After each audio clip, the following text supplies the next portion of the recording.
kepada Allah. Ni tajuk pertama, asas. Level pertama dia kitab penawar bagi hati, tuan-tuan. Level ni level pertengahan. Jadi dah lepas penawar bagi hati, tuan-tuan carilah tempat lain penawar bagi hati. Apabila kita beramal dengan penawar bagi hati, dah buang 10 sifat, install 10 sifat bagus, buang sifat yang haram 10, masukkan sifat yang mahmudah, maka dalam masa tu kita beramal. Kita nak beramal dengan amalan-amalan yang disyariatkan. Amalan dalam disyariat ini kita jaga dari dua sudut. Pertamanya kita jaga dari sudut ilmu fiqh, tata cara kita dah mahir, pelaksanaan setiap ibadat kita mahir. Yang kedua, kita jaga dari sudut ilmu tauhid. Kita kenal Tuhan, sebab ibadat ini nak persembah kepada Tuhan. Dan kita follow tata cara ibadat sebab kita ikut dan akur kepada kehendak Tuhan. Dalam masa yang sama, ni nak masuk. Dalam masa yang sama, satu benda lagi yang kita nak ambil kira dalam ibadat kita, iaitu dari sudut tasawufnya. Tasawuf ni tuan-tuan, kita nak level apa? Level asasnya kita buang penyakit yang haram. Sebab kalau ada penyakit dalam diri kita, dia tak mampu untuk melangkah ke standard yang seterusnya. Standard yang seterusnya ni dipanggil feel. Kita nak merasai dan menjiwai dengan Allah Ta'ala. Nak merasai, nak berhubung hati kita dengan Allah. Itu dia nak kena tahu ilmu tasawuf. Maka kita nak belajar ni bukan asas. Asas ilmu tasawuf penawar bagi hati. Kita dah bersih, cuba lawan. Maksud bersih hati kita, cuba lawan penyakit-penyakit yang haram. Contoh takabur. Datang takabur, terus tempih. Sebab tu kena kenal apa dia takabur, sebab nak lawan. Nak kenal takabur, kena baca penawar bagi hati. Apabila riak saja, nak kena lawan cepat-cepat. Nak lawan riak, kena kenal apa dia riak. Nak kenal riak, kena tengok kitab penawar bagi hati. Dan apabila datang saja suntik syaitan, suntik kita dengan perasaan apa dia? Perasaan riak, nak menunjuk ibadat kita. Terus kita lawan. Apabila kita boleh dalam setiap hari seharian kita boleh berlawan dengan syaitan, maka dalam masa yang sama kita cuba untuk memperbanyakkan ibadat. Sebab apa? Lama-lama apabila kita duk lawan nafsu kita ni, lama-lama Allah akan campakkan anugerah. Ini anugerah, bukan usaha kita. Kita tak mampu nak buat. Kita kena buat proses saja. Ini rizak. Rizak nanti Allah campak dalam hati kita perasaan dalam ibadat. Perasaan apa dia? Perasaan feel kita, kemanisan, kesedapan dalam ibadat. Tu dia nak buah dia tu kena ikut proses. Baik, antara yang kita nak belajar tuan-tuan, satu topik nama dia ialah yakin kepada Allah Ta'ala. Nak yakin kepada rezeki, kena yakin kepada Allah. Barulah dia tak takut kepada rezeki. Baik, tengok. Qala al-musannif rahimahullahu ta'ala. Dan kita ambil atas sedikit. Sambung muka surat 3 perenggan yang kedua. Dan pada ketika itu berkata oleh orang yang yakin. Baik. Sambung sikit, gustan sedikit.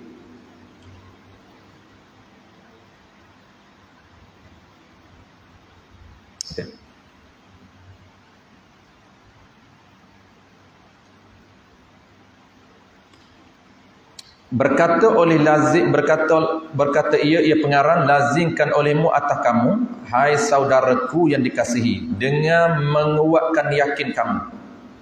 Nak kena tinggikan yakin kita, mantapkan keyakinan kita, dan menelokkan akan dia, akan keyakinan, mencantikkan akan keyakinan, bulat betul-betul yakin kita, penuh full yakin kita. Ini yakin. Seseorang yakin ni tak sama tuan-tuan. Ada yang 80% yakin, ada yang 100% wali Allah. 100% yakin. Okay.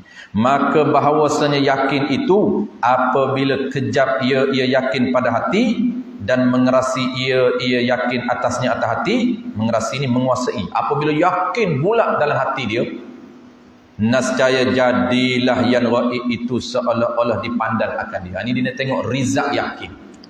Sebelum nak tengok rizak yakin itu, rizak yakin ni dia orang yang betul-betul yakin dalam hati dia sepenuhnya, yakin menguasai diri dia, seolah-olah benda yang tak nampak itu dia menjiwai, merasai. Seolah-olah dipandang benda yang tak nampak. Kita nak cerita. Sebelum tu tuan-tuan, kita recall balik. Kena faham yakin tu apa dia. Yakin di sini bukan yakin di dalam ilmu fiqh. Kita belajar di awal tadi, silibus pertama, modul pertama, itu ilmu fiqh. Apa makna yakin dalam fiqh? Idraku. Mendapatkan maklumat bil musyahadah. Mendapatkan info ataupun maklumat dengan panca indera. Itu dia panggil yakin dalam fiqh. Nampak najis jatuh di dalam air, itu dia panggil yakin najis jatuh dalam air. Yakin ada najis di kain. Kenapa? Nampak. Yakin bacaan Fatihah dia dengar. Bismillahirrahmanirrahim. Kerana dia dengar. Baca dak Fatihah, saya yakin saya baca. Kenapa? Kerana saya dengar. Saya bukan sembahyang berbisik. Itu dia panggil yakin. Itu dalam fiqh. Tetapi yakin dalam ilmu tasawuf lain. Yakin dalam ilmu tauhid lain. Yakin dalam ilmu tauhid tadi tuan-tuan, silibus kedua tadi, atau modul kedua, kita baca tauhid. Yakin kewujudan Allah Ta'ala. Yakin dengan apa? Tengok tak? Tak nampak Allah. Macam mana kata yakin ada Allah? Yakin dengan maklumat tentang ciri ketuhanan yang kita tahu. Apabila kita collect, kita cari ilmu ketuhanan, kita faham, kita pegang, yakin kita. Yakin apa yang kita faham, yakin apa yang kita percaya tentang kewujudan Allah Ta'ala, tentang sifat qudrah yang ada pada Allah, yakin, tentang sifat iradah yang ada pada Allah, yakin. Yakin dengan apa? Yakin dengan maklumat yang ada pada diri kita. Dan ilmu tasawuf pula. Ini kena combine. Combine usuluddin dengan tasawuf. Combine info dan juga menjiwai. Maka info yang ada pada kita, kemantapan info yang ada pada kita, kita cari, belajar, cari ilmu tasawuf, ilmu usuluddin. Sehingga apa? Sehingga hati kita rasa. Ini dia panggil yakin ilmu tasawuf yang kita nak bincang. Mantap tak mantap kepahaman dia sehingga lahir apa dia? Lahirnya perasaan dalam jiwa dia, yakin betul, seolah-olah dia nampak benda yang tak nampak. Memang dia yakin betul. Yang ni lah nak cari. Yakin sungguh syurga, seolah dia nampak syurga. Sebut bidadari dalam syurga, tak terbayang bidadari, bukan terbayang nama bidadari. Bukan bela. Dia seolah-olah ada gambaran dalam minda dia. Bidadari ini. Kenapa? Kerana dia yakin maklumat yang dia terima. Dia baca, dia belajar maklumat. Dan dia hadan betul-betul. Dia faham betul-betul. Dia pegang betul-betul. Pegangan dia mantap, menjiwai. Seolah-olah dia rasa. Itu yakin mantap. Inilah yang para wali Allah, mereka berada pada level ini. Dia panggil zauqiyah, merasai, menjiwai. Kita level pertama dia panggil amah, ma'rifah amah, bukan ma'rifah zauqiyah. Imam Nawawi, ulama tasawuf ni angle lain. Ulama tasawuf bincang kenapa Imam Nawawi tak kahwin. Ulama fiqh lain. Imam Nawawi tak sempat kahwin kerana apa? Dia tawar dengan wanita-wanita di dunia. Ini tadi sudut tasawuf.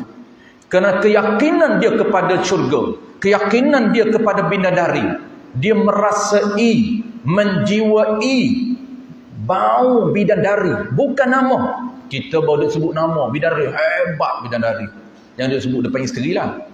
Isteri bidadari pun dia cemburu. Jangan. Bidadari dia. Yang kita duduk depan mata. Duk nampak bidadari. Marah isteri. Kita cerita bidadari. Dah tak bagi, bukan cerita sendirilah, orang lain lah. Kahwin tak bagi. Tak apalah, tak bagi kahwin. Tunggu bidadari. Marah juga. Nak kahwin pun tak bagi. Nak tunggu bidadari pun tak bagi. Apa yang nak baginya? Ni nak cemburu. Sebut bidadari pun tak boleh.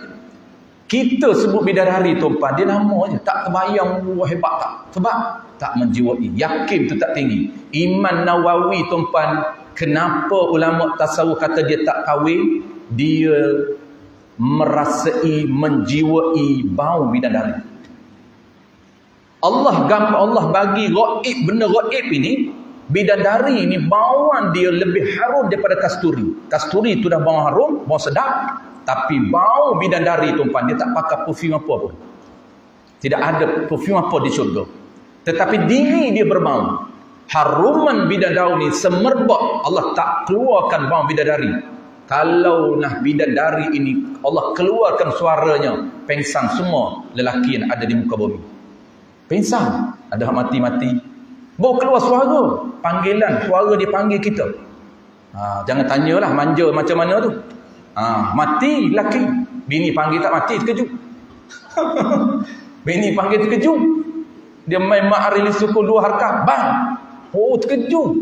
Bagilah nak harakat, bang. Lain ke sikit tu. Ini main mengejut berit. Makan bang. Dia kejut kita tidur. Bang. Subuh. Elok dia buat macam tu. Kalau kejut tidur, jangan main bang. Tarik ke selimut. Bidadari suara dia Allah tutup. Allah tak bagi kita dengar gaib. Dan juga haruman bidadari Allah tak bagi.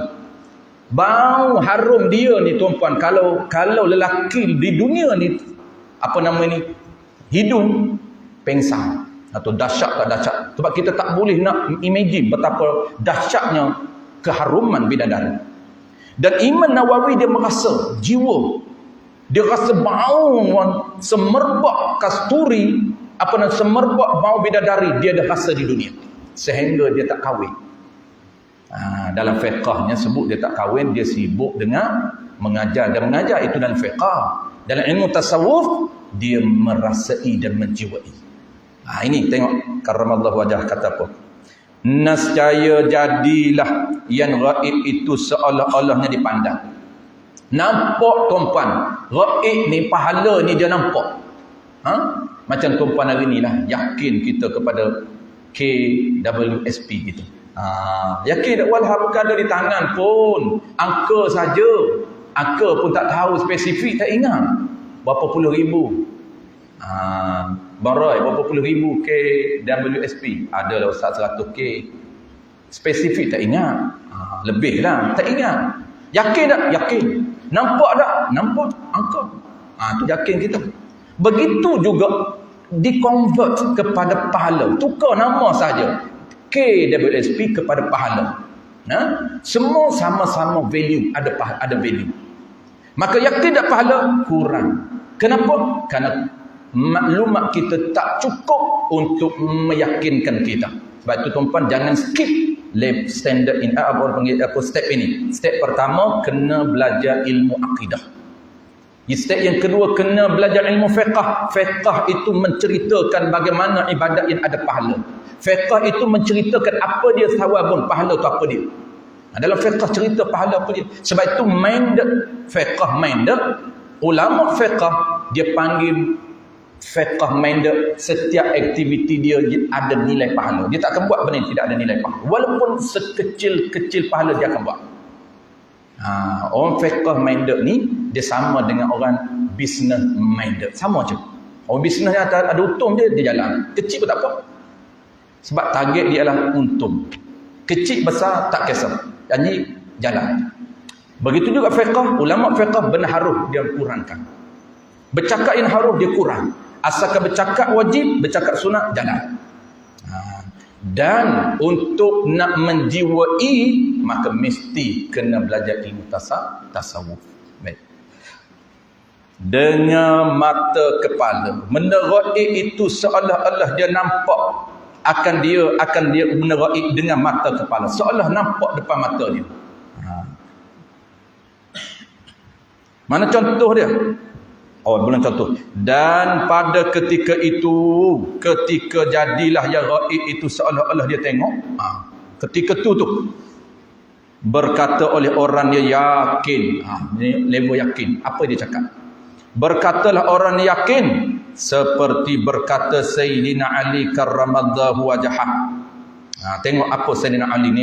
Sayyidina Ali kemantapan. Yakin dia, sungguh-sungguh yakin. Tengok orang yang yakin sungguh ni apa dia bercakap. Karramallahu wajhah. Allah muliakan muka Sayyidina Ali, itu makna gelaran dia karramallahu wajhah. Allah muliakan wajah dia. Kenapa? Kerana muka dia tidak pernah tunduk kepada berhala, walaupun mula dan puak ibu dia. Masa dia puak ibu dia tidak pernah sujud kepada berhala. Berbanding sahabat lain, jika ni kata Sayyidina Ali, jika dibukakan penutup benda gaib tu, nescaya tidak bertambah, aku akan yakin. Ni bulat sungguh yakin dia. Asal dia kata Sayyidina Ali, lau kushifal ghata lan mazdat imana. Kata Sayyidina Ali, jika dibukakan hijab ni, sebelum buka dengan buka, contoh tuan-tuan sekarang ni, kita ni mata kita ni tak nampak pun pahala. Mata kita ni tuan-tuan tak nampak pun ahli kubur, Allah pisah. Tak dengar pun orang panggil dalam kubur, tak dengar. Suara ahli kubur yang menjerit kita tak dengar, Allah tutup. Itu dia panggil hijab. Mata kita tak nampak pahala. Hati kita percaya, hati kita bulat. Hati kita bulat, ada pahala. Sebab tu sebelum buat niat elok-elok kerana nak pahala. Sebab apa? Sebab dia nampak pahala, nampak value pahala, kejar pahala. Malam duk wirid pahala. Pahala. Tu. Macam duit. Cukup duit tak cukup. Kena wirid. Kena wirid duit, baru duit datang.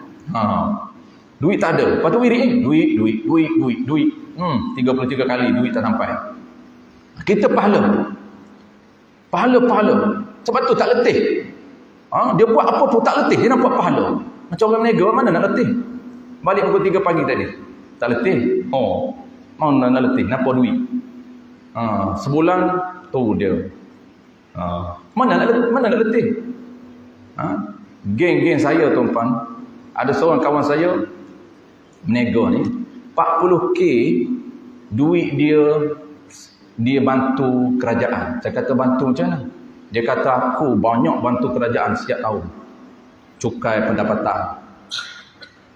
Tak kira zakat lagi. Lepas tu rotek, lesen. Rotek pakai kereta besar. Lepas tu yang 40k sebulan tu dia kata 40k tu saman dia 40k. Sebab dia tak kisah, dia boleh bayar. 120, mana nak ikut 120? Naik BN 5 siri. Takkan nak 120. Baik main naik kancing. Sampai bulan-bulan sampai dia punya terima bil bayar. Terbaru itu dia kata 40k. Dia kata 40k. Aku bantu kerajaan. Betul juga. Jadi sebab apa? Tidur 2 jam 3 jam je tidur. Whole satu dunia pergi. Satu Malaysia, Taiwan ada dia punya networking dia. Pergi Taiwan, balik ke Brunei, Malaysia, networking dia. Pergi. Dan tidur kadang-kadang 3 jam. Dia kata biasa, saya tanya biasa berapa jam tidur? Cerita dunia tuan-tuan, dunia. Orang tak faham dunia.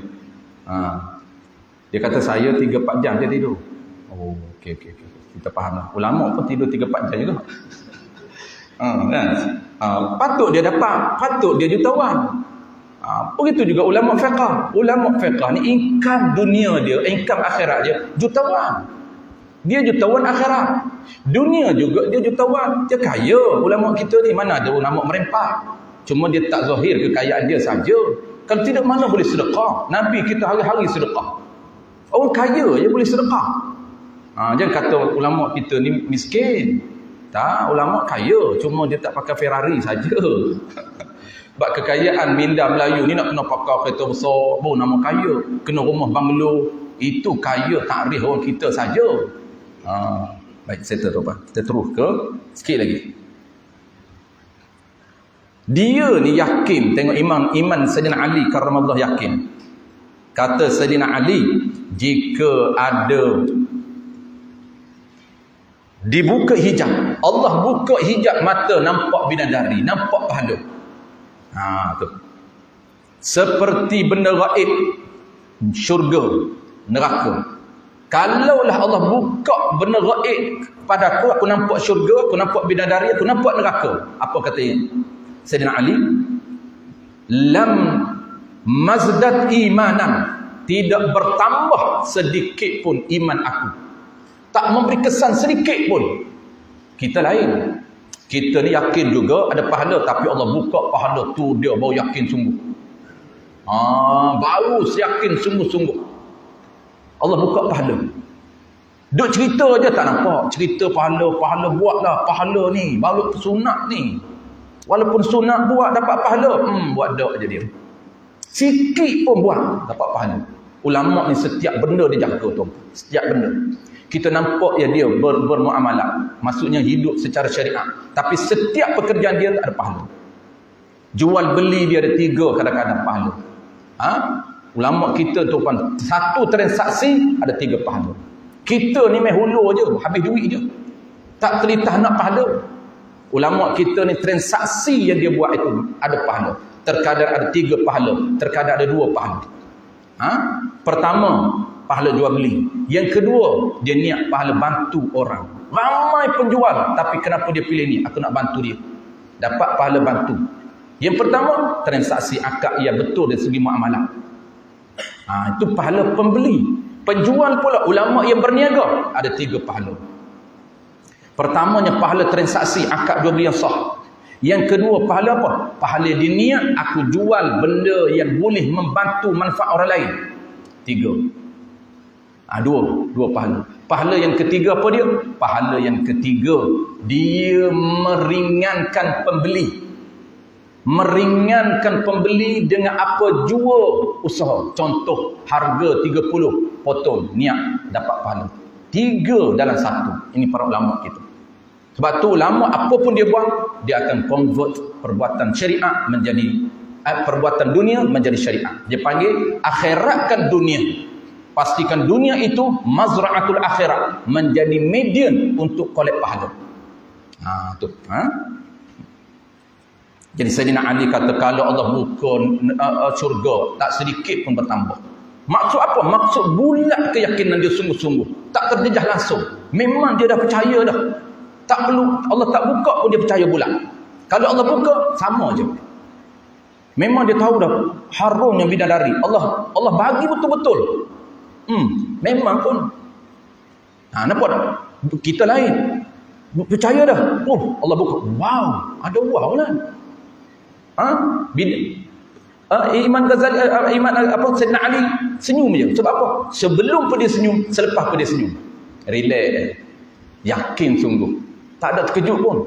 Kita, tu dia. Ingat sikit, rupanya banyak. Ingat tak cantik? Cantik rupanya. Keyakinan kita. Tak nampak.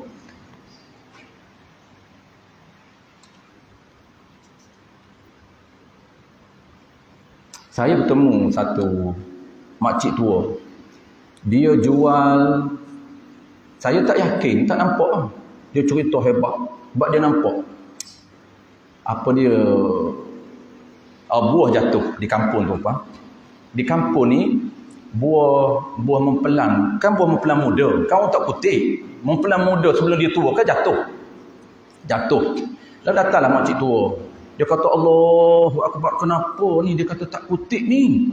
Duit ni. Dia kata, duit apa ni? Buruk dah. Duit ni, dia kata, kutip. Kita tak nampak, buat senyum. Ambil penyapu sapu buat. Maluh dia. Ya Allah Akbar, dia kata, kenapa ni? Duit ni. marah dia, nampak income tu. Dia nampak peluang, kita tak nampak peluang. Saya kata duit apa makcik? Dia kata bagi kat aku boleh jeruk jual. Punya jeruk mempelai muda tu, pak luruh tu. Kita biarkan buruk je. Nampak tak? Dia nampak nak convert kepada income. Itu orang bisnes. Kita cerita lah 20 pun kita bukan tahu apa. Dia kata duit ni. Ni dah berapa puluh ni kita boleh create duit ni. Mudah bawa tepi jalan kan. Macam kita lah. Kita cerita. Jom. Mengaji 2 jam je. Aku nak jogging. 2 jam mengaji. Jogging. Kita ajak mengaji, dia tak nampak nilai mengaji tinggi. Pahala duduk je, duduk besar pahala dia. Duduk dengar. Duduk dapat pahala, dengar dapat ilmu. Dapat 2 benda. Pahala dapat, ilmu dapat. Dan ilmu tu modal untuk ganda lagi pahala. Tak nampak dia, kempen lah, tak nampak. Kita kata, ya Allah, macam mana lah nak tarik orang main mengaji. Payah. Lah, macam mana ni? Dia tak nampak. Income duit ni. Ceritalah duit apa pun dia tak nampak. Tak yakin. Ini cerita keyakinan. Last sekali tuan-tuan. Kita dah sampai pukul 12. Berarti tepat pukul 12. Bermula yakin itu ibarat daripada kuat iman. Dan tetapnya tetap iman. Dan kejapnya kejap iman. Hingga jadi ia seolah-olah bukit yang tinggi tidak menggerakkan dia akan bukit itu oleh syok. Yakinnya dia kuat iman dan tetap iman. Maksudnya keyakinan benda yang dipercaya. Tu kena mengaji tauhid tu. Keyakinan benda yang dipercaya. Apa pun tak kisah benda ni umum. Tentang ciri Allah, tentang janji Allah, tentang syurga, tentang pahala umum. Kejaknya seolah-olah bukit yang tinggi tak mampu digerakkan oleh syok, tak mampu sedikit pun wah-wah dia. Yakin pula. Dan tidak menggoncang, yakni tidak terlintas sedikit pun dalam hati tu goncang. Dia akan bukit tadi oleh segala waham, kesamaran. Tak ada sedikit pun waham. Betul ke syurga ni? Betul ke ada pahala ni? Aku dah buat lama dah. Tak nampak pahala ni. Betul ke lepas mengaji ada pahala ni? Betul ke lepas maya ada pahala ni? Betul ke lepas sedekah ada pahala ni? Sedekah menggigi-gigi RM10 ni? Betul ke ada pahala bagi 10 senyap aja? Nak cek dalam akaun pun tak boleh cek. Kalau jolok dalam ATM, masuk dalam ATM, terus boleh cek. Ada angka.